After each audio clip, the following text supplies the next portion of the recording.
Welcome back. तो आज बात करेंगे हम लोग 21 दिसंबर 2021 को पूछे गए सीडीपी के 30 सवाल का। और आज का पहला सवाल है, विकास खाली जगह है एक आयामी? बिल्कुल नहीं है। विकास एक दिशा भी विकास की नहीं होती है और विकास में बदलाव किया जा सकता है, ये सही है। लेकिन ऑप्शन 4 में है, अनुवांशिक द्वारा पूर्ण रूप से निर्धारित होता है, ये भी गलत है। तो option 3 is the right answer. चलेंगे नेक्स्ट क्वेश्चन में। आज का दूसरा और आसान सा सवाल है, इनमें से कौन सा पूर्णतः अनुवांशिकी द्वारा पूर्व निर्धारित होता है? 4 ऑप्शन है। मित्रों का चयन बिल्कुल नहीं, ये अनुवांशिक का इसमें जरा भी योगदान नहीं होता है। आँखों का रंग, ये जेनेटिक पर होता है, जेनेटिक्स के आधार पर आँखों का रंग हमारा निर्भर करता है। और शैक्षणिक सफलता भी नहीं है कि जिसके घर में कोई अच्छा एजुकेटेड आदमी नहीं हो और कोई होगा भी नहीं, ऐसा नहीं है। शिक्षा में रुचि, ये भी बिल्कुल नहीं है। तो option 2 is the right answer. चलेंगे नेक्स्ट क्वेश्चन में। हमने अपने सारे वीडियो में कहा है कि बच्चों के समाजीकरण में 2 तरह की चीज़ों का योगदान होता है। प्राथमिक एक होता है और एक होता है द्वितीयक, मतलब प्राइमरी और सेकेंडरी। उसी पर क्वेश्चन है। सीखने की वह प्रक्रिया क्या कहलाती है जिसमें बच्चे स्कूल जैसी सामाजिक संस्थाओं में प्रवेश करके सीखते हैं? कहाँ सीखते हैं? स्कूल में जाके सीखते हैं। तो देखिए, फैमिली और फ्रेंड FF ये क्या है, हमारा प्राइमरी है, बाकी सब सेकेंडरी है। तो यहाँ स्कूल है, स्कूल क्या है, सेकेंडरी होगा। मैच्योरिटी बोला है, बिल्कुल गलत। निष्क्रिय भी नहीं है, प्राथमिक तो है ही नहीं। तो ऑप्शन 4 में चलेंगे। यहाँ क्या है, सेकेंडरी यानी द्वितीयक समाजीकरण, बिल्कुल सही है। चलेंगे नेक्स्ट क्वेश्चन। और बड़ा ही आसान क्वेश्चन है और बिल्कुल फैक्ट बेस पर है। आपने अगर कोहलबर्ग की थ्योरी को पढ़ा है तो ये इसको आप इजीली कर सकते हैं। तो ये बहुत इजी क्वेश्चन है, थिंकिंग बेस्ड नहीं है। कोहलबर्ग के भौतिक विकास सिद्धांत में दूसरे स्तर पर पारंपरिक नैतिकता की तीसरी अवस्था को क्या कहा जाता है? तो ये एक्सप्लेनेशन की ज़रूरत नहीं है, बड़ा ही आसान सवाल है। अच्छा लड़का अच्छा लड़की अभिविन्यास। चलेंगे नेक्स्ट क्वेश्चन में। और हम आपको फिर से कह रहे हैं कि आप जीन पियाजे, वाइगोत्स्की, गार्डनर और कोहलबर्ग को अच्छे से पढ़ लीजिए, क्योंकि सीडीपी हो या अन्य विषय के सब्जेक्ट जो पेडागोजी होते हैं, मैक्सिमम सवाल इन्हीं लोग से रहता है। तो आज का हमारा नेक्स्ट प्रश्न है, जीन पियाजे के सिद्धांत में वर्तमान स्कीमा द्वारा परिवेश को समझ पाने की असमर्थता के कारण एक नए स्कीमा की रचना क्या कहलाती है? क्या करें, जो स्कीमा है वो नया बना रहे हैं। तो देखिए, एकोमोडेशन में क्या होता है कि नया स्कीमा, न्यू स्कीमा और मॉडिफाई, 2 चीज़ होता था। और एक होता है एसिमिलेशन, और एसिमिलेशन में क्या होता था कि हम ऐड करते थे, स्कीमा में कोई नया चीज़ को ऐड करते थे। तो यहाँ क्या कर रहे हैं, नया चीज़ बना रहे हैं। तो जब बनाना हुआ तो एकोमोडेशन में होगा, और एकोमोडेशन को हिंदी में क्या बोला जाता है दोस्तों? समायोजन। तो option 1 is the right answer. चलेंगे नेक्स्ट क्वेश्चन में। और अगला सवाल भी पियाजे से है कि पियाजे के अनुसार कौन सा संप्रत्यय या कार्य रूप सूचना को संगठित और प्रतिपादित करता है? और बहुत ही इजी है, बहुत आसान क्वेश्चन है। आपने अगर उनका जो थ्योरी है अच्छे से पढ़ा है, स्कीमा, एसिमिलेशन, एकोमोडेशन, तो आपके लिए बहुत इजी है। तो जहाँ से सूचना को संगठित होता है वो क्या होता है, हमारा स्कीमा। आसान सा क्वेश्चन है। चलेंगे नेक्स्ट क्वेश्चन में। और अगला प्रश्न हमारा, ये भी हमने आपको अभी भी कहा, पहले क्वेश्चन पढ़ लेते हैं। रश्मि अपनी कक्षा में विद्यार्थियों के सीखने की क्षमता को ध्यान में रखकर विभिन्न प्रकार के कार्यकलापों का उपयोग करती है और सहपाठियों द्वारा अधिगम को बढ़ावा देने के लिए भी समूह भी बनाती है। निम्नलिखित में कौन इसका समर्थन करता है? जो हम समूह से सीखते हैं, बड़ों से सीखते हैं, दोस्तों से सीखते हैं, किसने कहा था? फ्राइड ने मनोयौनिक सिद्धांत में ऐसा नहीं कहा है। कौन कहा है? वाइगोत्स्की ने कहा था कि बच्चे समाज से सीखते हैं, अपने बड़ों से सीखते हैं, इंटरेक्शन करके दोस्तों से सीखते हैं। और कोहलबर्ग नैतिक विकास में ऐसा उन्होंने सीखने के बारे में कुछ नहीं कहा है। BF स्किनर ये व्यवहारवादी थे, इन्होंने ऐसा कुछ नहीं कहा। तो 2 इज़ द राइट आंसर। हमने आपको कहा वाइगोत्स्की, पियाजे, गार्डनर और कोहलबर्ग को आप अच्छे से पढ़ लीजिए। आपके CDP में 30 में मिनिमम 29 नंबर आ जाएगा। तो चलेंगे नेक्स्ट क्वेश्चन में। और ये मैं क्यों कह रहा हूँ कि आपका 30 में मिनिमम 29 इसलिए हम कह रहे हैं कि आ जाएगा, क्योंकि हमने खुद सीटेट में एक अच्छा स्कोर किया है। 29 का मेरा CDP में रहा है, बाकी विषयों में भी मेरा अच्छा रहा है। और मेरा ये अपना अनुभव है कि आप प्रीवियस ईयर सारा बना लीजिए और ये 4 थ्योरी को पढ़ लीजिए। आपको सीटेट में 120 प्लस मार्क्स आ जाएगा। तो नेक्स्ट क्वेश्चन है, इनमें से कौन सा अध्यापक द्वारा पाठ का उदाहरण नहीं है। अगर आपने एस्केप फोल्डिंग को पढ़ा है तो ये क्वेश्चन वाइगोस्की का ही है। अगर वाइगोस्की को आपने पढ़ा है तो आप तक आपने कर दिया है। तो अनुकरण के कौशलों का प्रदर्शन, देखिए आपको पाठ का उदाहरण कौन नहीं है ये ढूंढना है। तो ये तो है पहला वाला। और दूसरा क्या है, रटना। रटना क्या है, ये स्केप फोल्डिंग का एक उदाहरण नहीं है। वैसे भी रटन प्रणाली से बच्चों को नहीं सिखाना चाहिए। तो second is the right answer. इशारे और संकेत ये स्केप फोल्डिंग का ही उदाहरण है। सहपाठियों संग साझा शिक्षण ये भी स्केप फोल्डिंग का एक एग्जाम्पल है। तो 2 इज़ द राइट आंसर। और नेक्स्ट प्रश्न है, ये भी सेम वाइगोस्की और पियाजे का ही क्वेश्चन है और यहाँ उन लोगों का नाम हाइड है, लेकिन क्वेश्चन उन्हीं का है। निम्न में से कौन सा शिक्षण शास्त्रीय पद्धति एक संरचनावादी कक्षा के लिए उपयुक्त नहीं है। ठीक है, बहुआयामी परिप्रेक्ष्यों का प्रोत्साहन ये बिल्कुल है। सामूहिक सहयोगिता, इस पर पूरी तरह ये थ्योरी ही, संरचनावादी का थ्योरी ही इस पर बेस्ड है। और प्रयोगात्मकता ये भी सही है, प्रयोग करके बच्चे सीखते हैं। और वेधन और दोहराव ऐसा नहीं है, इसको इंग्लिश में ड्रिल एंड रिकॉल बोलते हैं। तो संरचनावादी में हम ज्ञान को बनाते हैं, ना कि उसको अभ्यास और रिकॉल याद करते हैं, ऐसा नहीं करते हैं। तो थर्ड गलत है और जो गलत है वही सही है, क्योंकि यहाँ पर गलत मांग रहा है। तो third is the right answer. चलेंगे नेक्स्ट क्वेश्चन में। और अगला सवाल जो है बुद्धि के बारे में है। हमने आपको इनका नाम अभी लिया है, तो पहले क्वेश्चन बना लेते हैं फिर बताते हैं। निम्न में से किसने सामान्य बुद्धि के विचार को नकारा और बुद्धि को अनेक विशिष्ट संसाधन संक्रियाओं के पदों के रूप में परिभाषित किया। अगर आपने पढ़ा है गार्डनर का थ्योरी, तो गार्डनर ने बुद्धि को 9 हिस्सों में बांटा है और कहा है कि प्रत्येक इंसान में जो है, मनुष्य में 9 तरह की बुद्धि को 9 भागों में विभाजित करके, और ये उन्होंने कहा कि हो सकता है कि सारे बुद्धि एक इंसान में नहीं हो, लेकिन किसी में अलग बुद्धि होगा और किसी में दूसरा बुद्धि होगा। टोटल 9 तरह की बुद्धि की बात उन्होंने कहा है। उन्होंने बुद्धि के सामान्य विचार को नकार दिया है। तो कौन? गार्डनर साहब। 4 इज़ द राइट आंसर। बड़ा ही आसान सवाल था। चलेंगे नेक्स्ट क्वेश्चन में। और ये क्वेश्चन भी पियाजे और वाइगोस्की से ही संबंधित है, क्योंकि संरचनावादी साइकोलॉजिस्ट थे वो लोग। तो क्वेश्चन है, एक संरचनावादी कक्षा में निम्न में से किस पर महत्व दिया जाना चाहिए। संकल्पनात्मक मूल्यांकन, इनकी बात उन लोगों ने कही नहीं है। संरचनात्मक मूल्यांकन बिल्कुल सही, और एक आयामी मूल्यांकन नहीं। स्टैंडर्ड की भी बात उन्होंने नहीं की है।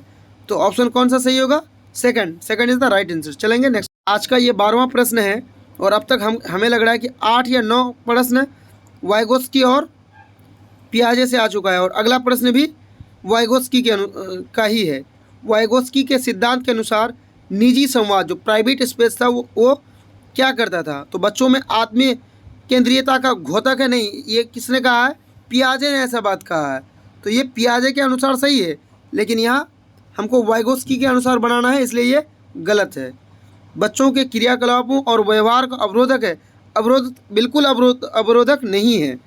जटिल कार्य करते समय बच्चे को उसके व्यवहार संचालन में सहायता देता है। बिल्कुल सही है कि जब बच्चे खुद से बात करते हैं तो उनके जो व्यवहार होता है, उनके चलन जो होता है, उसमें वो सहायता करता है, ऐसा वाइगोस्की का मानना है। और ये संकेत देता है कि संज्ञान कभी भी आंतरिक नहीं होता। बिल्कुल गलत। तो third is the right answer.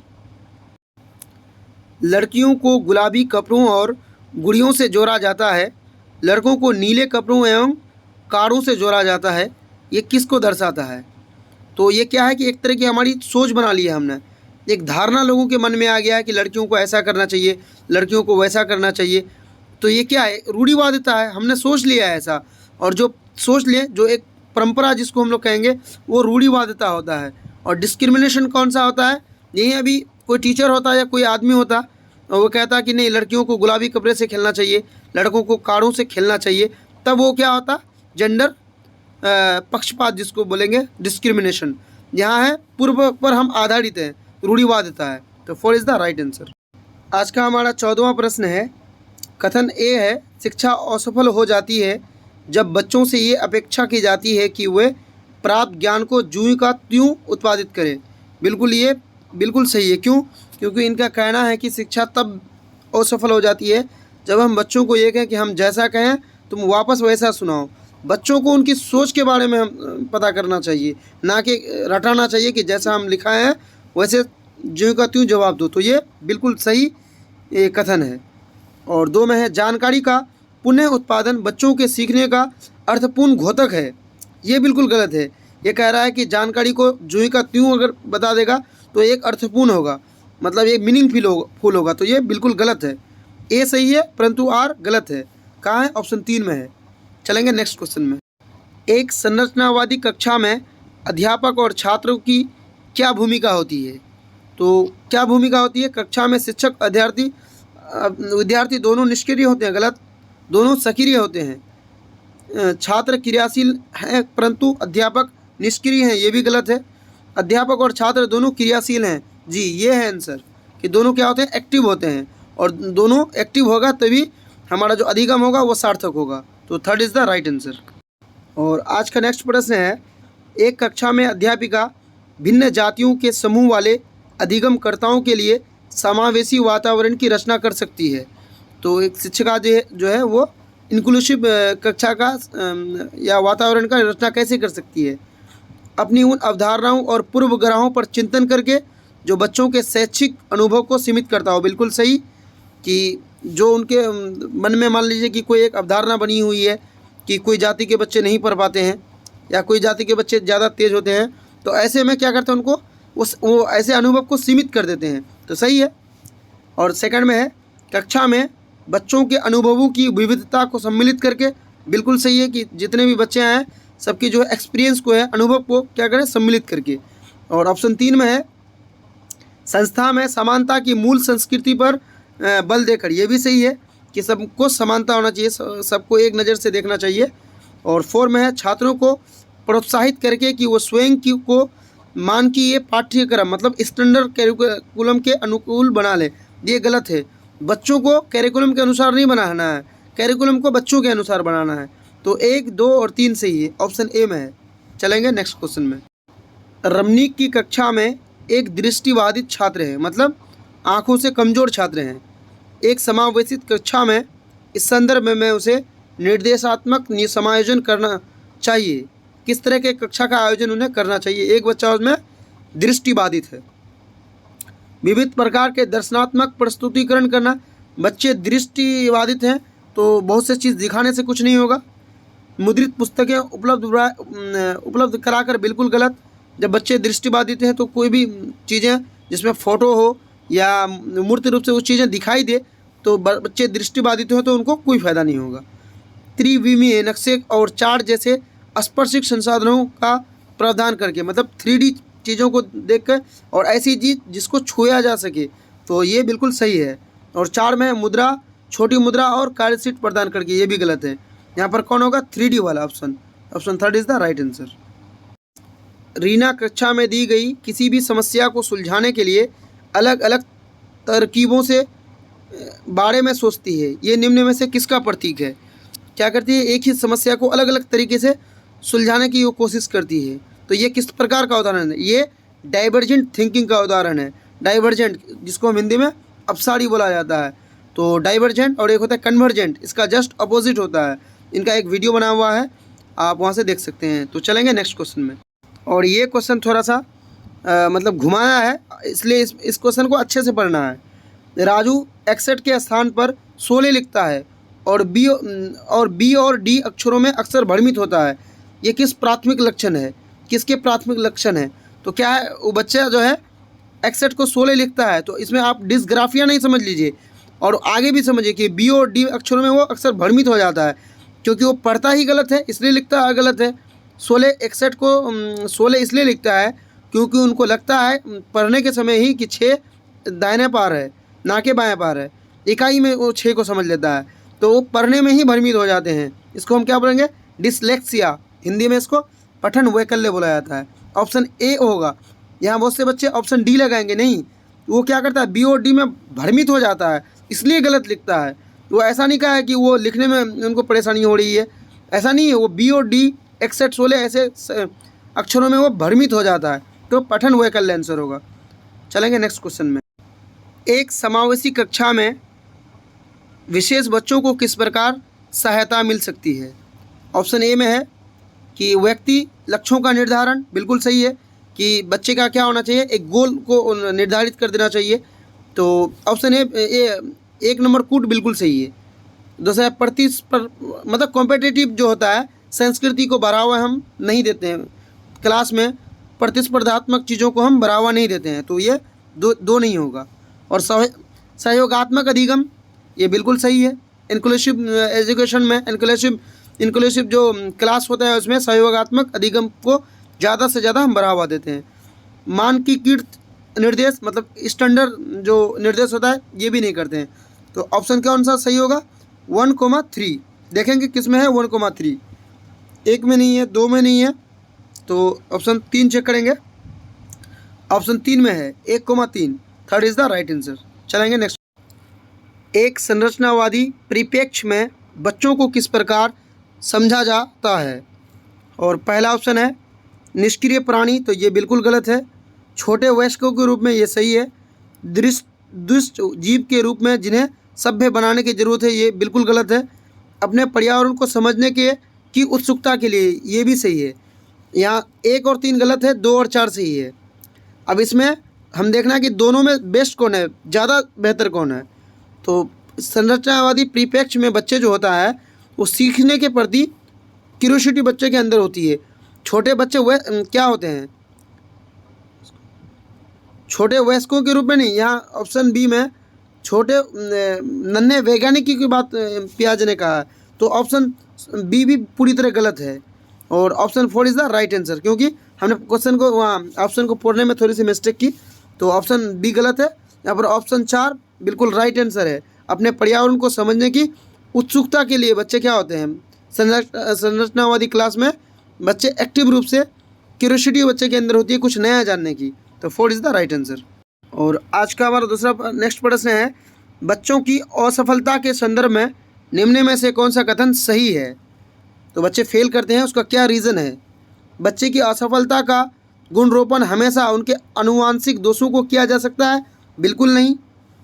बच्चों की असफलता का कारण व्यवस्था द्वारा बच्चों की व्यक्तिगत ज़रूरतों को अनदेखा करना है, ये बिल्कुल सही है कि बच्चे इसलिए फेल होते हैं क्योंकि उनको जो ज़रूरत होती है, जो हमारे जो संस्था है, स्कूल कॉलेज जो भी है, नहीं दे पाते हैं, इसलिए बच्चे फेल करते हैं। और बच्चे फेल जब करते हैं तो हमारी संस्था फेल कर जाती है। वो बालक जो कभी स्कूल नहीं गए और अपने बच्चों की शिक्षा में रुचि नहीं रखते, ये बिल्कुल गलत है। हाशिए पर रहने वाले समुदाय के बच्चे अकादमिक सफलता प्राप्त करने में सक्षम नहीं है, ये भी गलत है। ऐसा कभी भी नहीं है, कहीं से भी रहने वाले बच्चे सफलता प्राप्त कर सकते हैं। तो second is the right answer. और एक आसान सा प्रश्न है, एक शिक्षिका अपनी प्राथमिक कक्षा में अर्थपूर्ण अधिगम को कैसे बढ़ावा दे सकती है? उनको जो अधिगम कराना है वो मीनिंगफुल कराना है, तो उसको कैसे बढ़ावा देगी? वेदन तथा अभ्यास से आपका अधिगम कभी भी मीनिंगफुल नहीं हो सकता। प्रतिस्पर्धा भी हमको बच्चों में नहीं कराना चाहिए। इससे पहले भी इसी सेट में एक क्वेश्चन पूछा हुआ था। उसे वस्तु को विद्यार्थियों के जीवन के साथ संबंध स्थापित करके, बिल्कुल सही। एनसीएफ भी कह रहा है, एनसीएफ 2005 कह रहा है बच्चों को जो आप पढ़ा रहे हैं उनके बाहर की ज़िंदगी से उसको लिंक कीजिए ताकि बच्चे एक्टिवली सीख सकें, बच्चे चीज़ों को रिलेशन स्थापित कर पाएँ, रिलेट कर पाएँ चीज़ों को। तो थर्ड बिल्कुल सही है। और फोर्थ में है अधिगम की छोटी छोटी उपलब्धियों के लिए पुरस्कार देना, बिल्कुल गलत। ऐसा करेंगे तो बच्चों में जो इंटरनल मोटिवेशन होती है वो ख़त्म होने लगेगी। तो third is the right answer.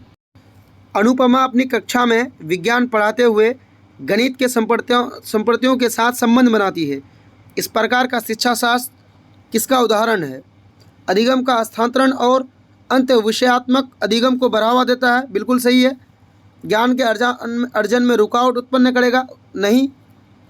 अधिगम को जो है रुकावट उत्पन्न बिल्कुल नहीं करेगा। छात्रों में भ्रांतियों को बढ़ा देगा, ये भी नहीं है। कौन सा ऑप्शन होगा? एक सही होगा कि अधिगम के जो है स्थानांतरण और अंत विषयात्मक अधिगम को वो बढ़ावा मिल रहा है। Option 1 is the right answer. और नेक्स्ट प्रश्न है, ये जानकारियाँ किस स्मृति में संगठित होती है? ऑप्शन कूट में दिया हुआ है, एक में है बाइक की सवारी करने पर, धुले कपड़ों को तह की प्रक्रिया, 7 वर्ष की उम्र में एक पेड़ पर चढ़ने का अनुभव। तो ये ऐसी जो ये होती है यादें होती है वो किस में होती है? दीर्घ आवर्ती स्मृति होती है। Second is the right answer. और एक और आसान सा प्रश्न है, निम्नलिखित कथनों में से कौन सा कथन बच्चों की त्रुटियों को समझने के लिए सही नहीं है? कि बच्चे जो है गलती करते हैं तो उसको हम उसके लिए ये कौन सा कथन है जो सही नहीं है? मतलब 3 सही है, 1 गलत है, और जो गलत है वो आपको ढूंढना है। ये कक्षा में छात्रों के ग्रेड और पदों को निर्धारित करने में मदद करता है? बिल्कुल नहीं। त्रुटियां जो है कभी भी छात्रों को अलग करने के लिए हमें काम नहीं आता है। त्रुटियां तो बच्चे का एक सीखने का भाग है। त्रुटियां से हमें ये पता चलता है कि बच्चे क्या सीख रहे हैं, उनका कॉन्सेप्ट क्या है, वो कहना क्या चाह रहा है। तो एक बिल्कुल गलत है और जो गलत है वो सही है, क्योंकि गलत ही पूछ रहा है। बाकी 3 को देखेंगे। शिक्षक को छात्रों की अवधारणात्मक समझ से अवगत कराता है? बिल्कुल सही। शिक्षण अधिगम प्रक्रिया में त्रुटि की समझ सार्थक है? ये बिल्कुल सही है। ये बच्चों की सोच में अंतर्दृष्टि प्रदान करता है? बिल्कुल सही बात है। चलेंगे नेक्स्ट क्वेश्चन। किस प्रकार की प्रेरणा उन गतिविधियों से जुड़ी है जो अपने आप में आनंददायक और संतोषजनक है? मतलब बच्चा खुद से मोटिवेट हो रहा है, अपने उनको अच्छा लग रहा है कोई भी काम करने में, तो वो कौन होगा? आसान क्वेश्चन है। आंतरिक अभिप्रेरणा, इंटरनल मोटिवेशन है वो चीज़। तो 1 इज़ द राइट आंसर। शिक्षिका की अपने विद्यार्थियों से अपेक्षाएं क्या होती है? उनकी अधिगम पर महत्वपूर्ण प्रभाव डालती है? बिल्कुल सही। आप बच्चों से ये उम्मीद करेंगे कि हाँ तुम अच्छा कर सकते हो, इसी हिसाब से उनको ट्रीट करेंगे उनके साथ, और बच्चे को जो है शाबाशी देते रहेंगे, तो क्या होगा? इससे उनके अधिगम पर प्रभाव डालेगा। बिल्कुल सही है। और दूसरा में है, विद्यार्थियों के अधिगम से कोई संबंध नहीं है? गलत है, संबंध है। विद्यार्थियों के अधिगम और स्वयं की क्षमता पर प्रभाव किसी प्रकार का प्रभाव नहीं डालती है? ये भी गलत है। बच्चों के अधिगम के लिए एकमात्र निर्धारक है? बिल्कुल गलत, एकमात्र निर्धारक नहीं है। चलेंगे। और बाल केंद्रित कक्षा में का सृजन कैसे किया जा सकता है? जो स्टूडेंट सेंटर है, इस तरह की कक्षा का हम सृजन कैसे करेंगे? शिक्षार्थियों को उनके निष्पादन के बारे में समय पर प्रतिपुष्टि यानी फीडबैक देकर? बिल्कुल सही बात है। बच्चों को हम समय समय पर फीडबैक देंगे, और जो गलत करेंगे उस पर डायग्नोस्ट भी हम करेंगे। तो 1 इज़ द राइट आंसर। आगे को 3 को चेक करेंगे। विद्यार्थियों को प्रश्न पूछने से हतोत्साहित करके? बिल्कुल नहीं। बच्चों को प्रश्न पूछने के लिए प्रोत्साहित करना है हमको, बारंबार परीक्षा लेकर नहीं। विद्यार्थियों में प्रतिस्पर्धा प्रोत्साहित करके? विद्यार्थियों में प्रतिस्पर्धा बिल्कुल भी नहीं करना है। तो 1 इज़ द राइट आंसर। आज का हमारा लास्ट प्रश्न है, राष्ट्रीय शिक्षा नीति 2020 क्या प्रस्तावित करती है? NEP 2020 आपको अच्छे से पढ़ लेना है, और NCF 2005, यहाँ से ढेर सारे सवाल पूछे जाते हैं। तो 2020 जो है क्या प्रस्तावित करती है? विद्यालय की पाठ्यचर्या की विषय वस्तु में कटौती? सही है। उन्होंने बिना बैग के एक दिन स्कूल जाने का उसी में जिक्र है कि बच्चे शनिवार के दिन बिना बैग के जाएंगे, तो पाठ्यचर्या में कटौती की है उन्होंने। एक सही है। विद्यालय की पाठ्यचर्या के लचीलेपन में वृद्धि? ये भी सही है कि पाठ्यचर्या को कठोर नहीं होना चाहिए। रटन अधिगम को महत्व नहीं, रटन जो है रोट लर्निंग को ख़त्म करने की बात कही गई है। विवेचनात्मक चिंतन का महत्व? ये भी सही है। 1, 2 और 4 option 3 is the right answer. तो आज के जो 30 सवालों का सिलसिला है यहाँ समाप्त होता है। आप हमारे साथ जुड़े रहें। इसी तरह से सीटेट 2011 से 22 तक सभी प्रीवियस ईयर को हल कराया जाएगा, और आपने अगर सारे प्रीवियस ईयर को कर लिया तो आपका 120 प्लस स्कोर आ जाएगा, और आप आराम से 120 प्लस स्कोर कर सकते हैं अगर आपने कर लिया। तब सारे प्रीवियस आपको हल करना है, और आपको 4 थ्योरी पढ़ना है। हमने आपको बताया उन 4 लोगों की थ्योरी के बारे में, गार्डनर और कोहलबर्ग, पियाजे, वाइगोस्की का थ्योरी आपको अच्छे से कर लेना है। आपका स्कोर 120 प्लस रहेगा। NCF 2005, NEP 2020, इन सबको अच्छे से पढ़ लेना है। तो मिलते हैं एक नई वीडियो के साथ। 21 दिसंबर 2021 का मैथ्स को लेकर मिलेंगे, और तब तक आप अगर चैनल में नए हैं तो सब्सक्राइब कर दें, लाइक करें और दोस्तों के साथ शेयर करें। Thank you.